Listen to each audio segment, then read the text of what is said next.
ونصلي ونسلم على رسوله الكريم اما بعد فاعوذ بالله من الشيطان الرجيم بسم الله الرحمن الرحيم انا ارسلناك شاهدا ومبشرا ونذيرا لتؤمنوا بالله ورسوله وتعزروه وتوقروه وتسبحوه بكرة وعصيلا آمنت بالله صدق الله العظيم ان الله وملائكته يصلون على النبي یا ایھا الذین آمنوا صلوا علیہ وسلموا تسلیما الصلاۃ والسلام علیک سیدی یا رسول اللہ الصلاۃ والسلام علیک سیدی یا رسول اللہ الصلاۃ والسلام علیک سیدی یا حبیب اللہ الصلاۃ والسلام علیک سیدی یا حبیب اللہ۔ آج کا عنوان ہے امتی پر حقوق مصطفیٰ صلی اللہ علیہ وآلہ وسلم۔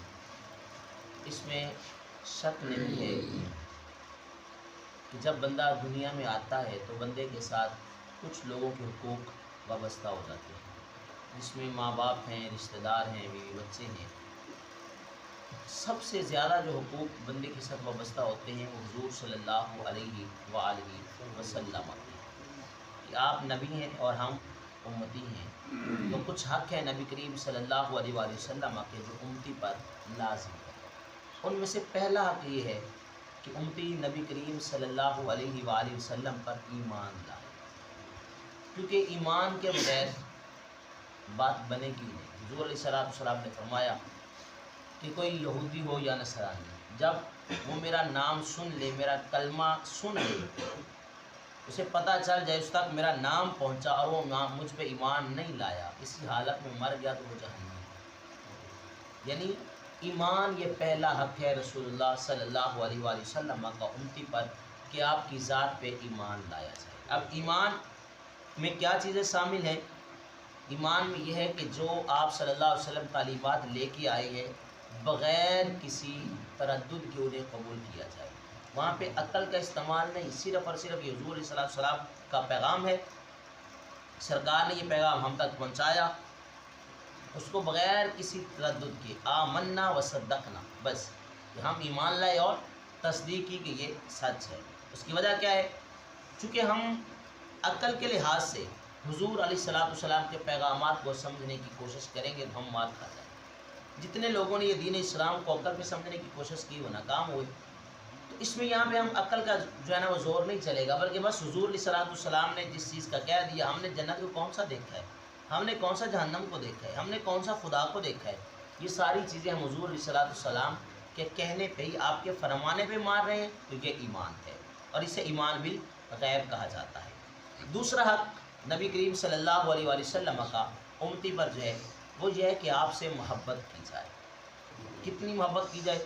حضرت انس بن مالک رضی اللہ تعالیٰ عنہ روایت کرتے ہیں، حضور صلی اللہ علیہ وآلہ وسلم نے ارشاد فرمایا لا یؤمن احدکم حتی اکون احب الیہ من والدہ وولدہ والناس اجمعین، کہ تم میں سے کوئی بندہ اس وقت تک مومن نہیں ہو سکتا جب تک وہ اپنے والدین، اپنے بہن بھائی، اپنے رشتہ داروں اور تمام لوگوں سے زیادہ مجھ سے محبت نہ کرے۔ یہ حق ہے۔ اب محبت کا آگے پھر یہ حق ہوتا ہے کہ جس سے محبت بندہ کرتا ہے اس کی ہر ایک ادا سے محبت کرتا ہے، یہ محبت کا آگے حق ہے۔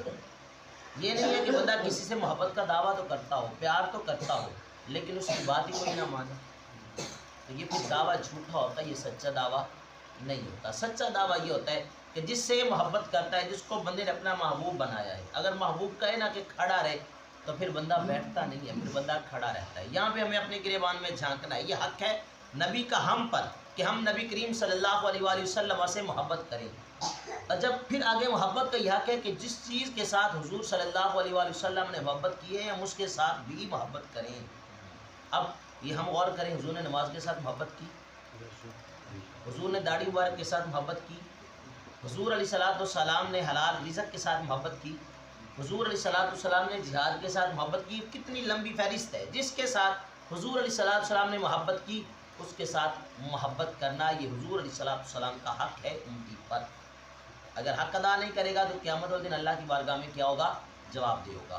تیسرا حق نبی کا امتی پر یہ ہے کہ اس کی جو ہے نا عزت کی جائے، توقیر کی جائے۔ اللہ خالق کائنات نے قرآن مجید میں ارشاد فرمایا انا ارسلناک شاہدا ومبشرا ونذیرا، اے محبوب صلی اللہ علیہ وسلم ہم نے آپ کو شاہد یعنی کہ گواہ، مبشر خوشخبری دینے والا، ونذیرا اور ڈر سنانے والا بنا کر بھیجا۔ لِتُؤْمِنُوا بِاللَّهِ وَرَسُولِهِ، اور فرمایا لوگوں تاکہ تم اللہ اور اللہ کے رسول پر ایمان لاؤ، وَتُعَزِّرُوهُ، اور آپ صلی اللہ علیہ وسلم کی توقیر، وَتُعَزِّرُوهُ وَتُوَقِّرُوهُ، تعظیم اور توقیر کرو۔ یہ تیسرا حق ہے نبی کریم صلی اللہ علیہ وسلم کا امتی پر کہ حضور علیہ السلام کی تعظیم کرے، حضور علیہ السلام کی عزت کرے۔ اب یہ عزت اپنے اندر بھی بڑا وسیع مفہوم رکھتی ہے۔ عزت کا مفہوم یہ ہے کہ ہر چیز جس کی نسبت رسول اللہ صلی اللہ علیہ وآلہ وسلم کے ساتھ ہو جائے اس کی عزت کرے۔ نبی کی عزت تو کرنی ہی کرنی ہے ہر اس چیز کی، حتیٰ کہ بزرگ فرماتے ہیں کہ حضور علیہ السلام کے جسم کے ساتھ لگنے والے کپڑے کو بھی جو ہے نا وہ کبھی حقارت کے الفاظ سے استعمال نہ کرے، آپ کے کپڑے کے لیے بھی، ان کے لیے بھی آپ کا لباس شریف، نالین شریف، یعنی عزت کا لفظ استعمال کرے۔ کیوں؟ کیونکہ اس کی نسبت ہم سے تو ہزار نہیں لاکھوں درجے بہتر ہے جو چیز حضور علیہ السلام کے جسم مبارک کے ساتھ لگی۔ تو یہ تیسرا حق ہے۔ اور چوتھا حق حضور علیہ السلام کی مدد کرے۔ اللہ نے فرمایا اِلَّا تَنْصُرُوهُ فَقَدْ نَصَرَهُ اللَّهُ، کہ وہ جو اِلَّا تَنْصُرُوهُ، انہوں نے آپ کی مدد کی، پس تحقیق اللہ نے ان کی مدد کی۔ تو یہ چوتھا حق ہے نبی کریم صلی اللہ علیہ وآلہ وسلم کا امتی پر۔ اس کے اندر بھی بڑا وسیع مفہوم ہے مختصر، کہ جس چیز کو رسول اللہ صلی اللہ علیہ وآلہ وسلم نے پسند کیا ہے اس کی مدد کی جائے۔ مثال کے طور پر رسول اللہ صلی اللہ علیہ وسلم کو یہ دین بڑا پسند ہے تو دین کے معاملہ میں لوگوں کی مدد کی جائے۔ حضور علیہ السلام بزرگوں سے محبت کرتے تھے تو بزرگوں کی جو ہے نا وہ مدد کی جائے، ماں باپ کی مدد کی جائے، یہ ساری چیزیں اسی میں شامل ہو جاتی ہیں۔ تو یہ چار حق ہیں جو مشہور ہیں کہ امتی کے نبی پر یہ ہیں۔ پہلا حق یہ ہے کہ ایمان لایا جائے، دوسرا حق محبت کی جائے، تیسرا حق تعظیم کی جائے، اور چوتھا حق کیا ہے وہ مدد کی جائے۔ جب یہ چار حق بندہ پورے کرتا ہے تو پھر کامل مومن بنتا ہے۔ اللہ خالق کائنات کی بارگاہ میں دعا ہے اللہ خالق کائنات ہماری حاضری کو اپنی بارگاہ میں قبول فرمائے، آمین۔ آپ پریشان